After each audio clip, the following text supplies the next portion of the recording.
information about a 7-month-old murder case. That's tonight's top story. Tomorrow marks 7 months since prominent Abilene realtor Tom Niblo was murdered in his South Abilene home.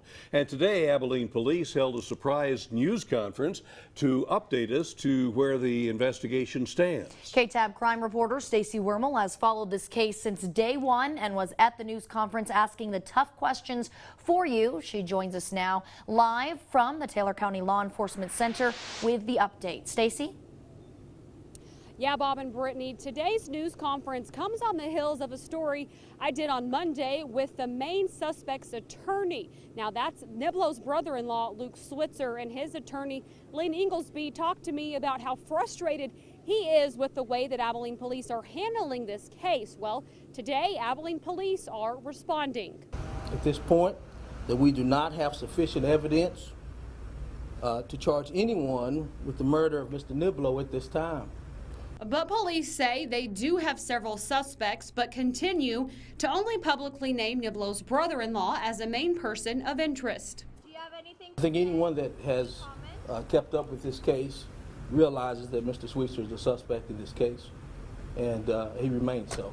So if you have other suspects, why is Switzer the only one that you're releasing the name of? Again, we didn't really jump out there and say Mr. Switzer is a suspect. I think most of that information was, again, found through court documents that you all were able to obtain from the court.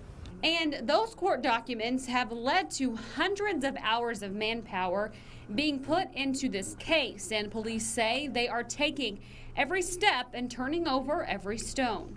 It is further complicated due to the extensive number of contacts and activities which someone like our victim has, both professionally and privately. And Bob and Brittany, you heard it there out of the mouth of Detective Willie Ford. Police are still sticking by what they've said all along, naming Luke Switzer as the main suspect in this case. And of course, he is the brother-in-law of murder victim Tom Niblo. But of course, police say they still have several other people they are looking into for this murder case, but they aren't saying who or when they're going to be talking to anybody else. Reporting live at the Taylor County Law Enforcement Center with coverage you can count on, I'm Stacie Wirmel, KTAB News. Back to y'all in the studio. All right, great work in the field. Thank you very much, Stacie, for the live coverage. KTAB did some checking, and we've learned Niblo's murder is one of 7 unsolved homicides here in Abilene in the past 25 years. During that same time frame, APD has investigated 140 murders.